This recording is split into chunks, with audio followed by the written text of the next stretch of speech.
Hello, everybody. This is Teacher Chris. Welcome to Netflix. In today's video, we're going to be looking at some interesting books for you to read. Did you know that reading is one of the best ways that you can improve your English? Hi, Bookworm. Yes, you're right. Reading is fun, and it can also help you with your English grammar, learning new words, and it can give you ideas to use in your writing. We're going to look at some different books today. They're all books about the same thing. Here's a clue. See if you can guess what my interesting books are about.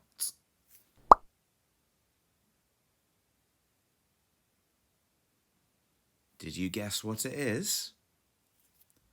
It's about feelings. Why do you want to read about feelings? I want to read about dinosaurs or aliens or alien dinosaurs. Those books do sound interesting, but I've chosen some books about feelings because everybody has feelings. There are lots of different feelings that you can have. And sometimes it's hard to know what to do with those feelings.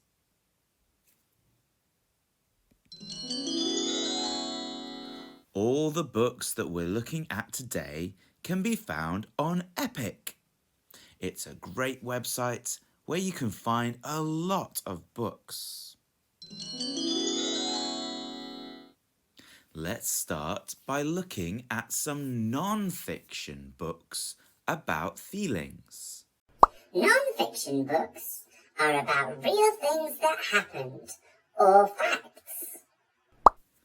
First, we have some easier non-fiction books. As you can see, these books are about some different feelings. Let's have a look at the first book about being angry. I get angry when people say that books are boring. Now, I think these are great books about feelings because they give you an example of the feeling.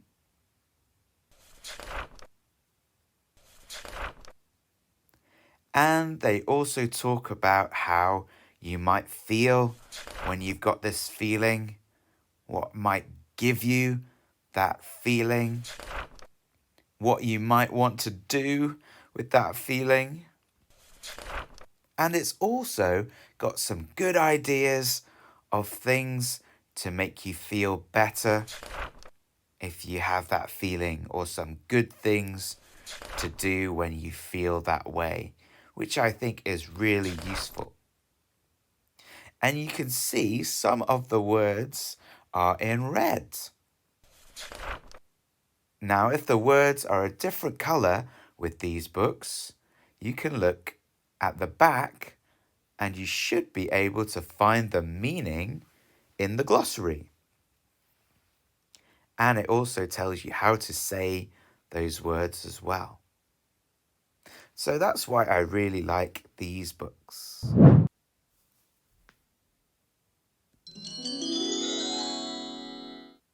Next, we have some harder books about feelings.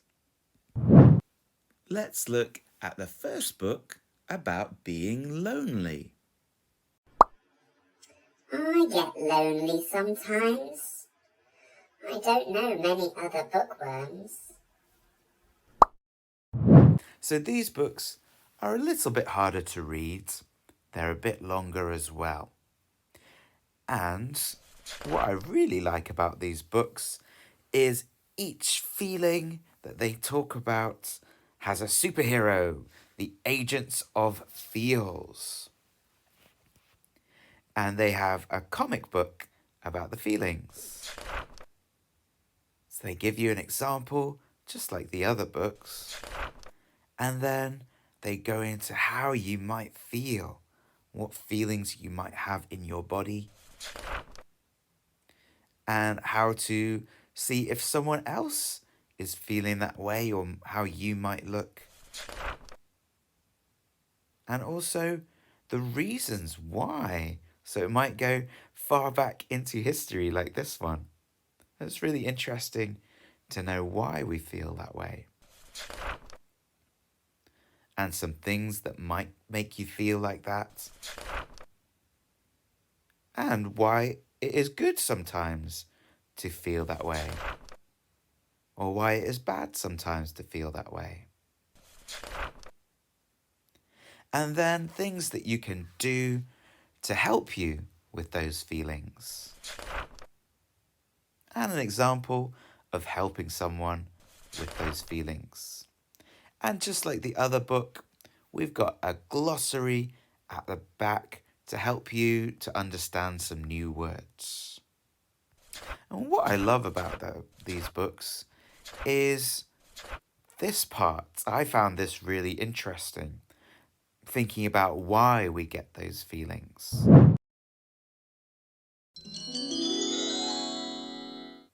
And the last non-fiction book we're going to look at is a very hard book. This is all about the feelings that animals have. Animals don't have feelings. You're an animal, Bookworm. You just said that you have feelings.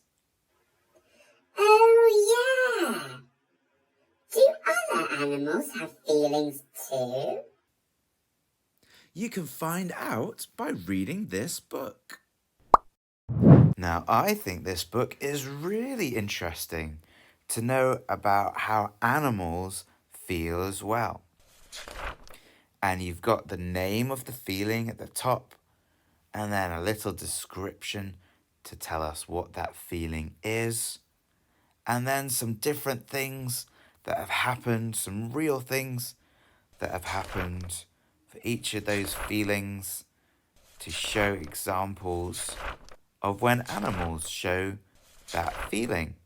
So we've got lots of different feelings and lots of different animals to have as examples for those feelings. So it is a little bit more difficult, but very interesting too.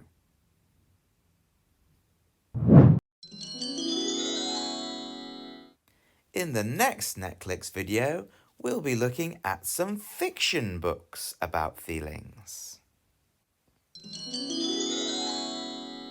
And finally, I'd like to know, do you know any interesting books? You can share your interesting books with me and with your schoolmates. And this is how to share your interesting books. Number 1, use the QR code that you can see there to open Padlet. Or you can type in this address, padlet.com/Chris214/books on the internet. And that will take you to Padlet.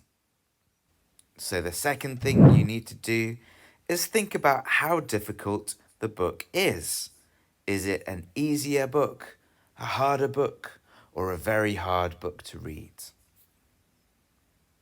Then you need to add a post under the difficulty. Put the title of your book at the top. Write why it is interesting.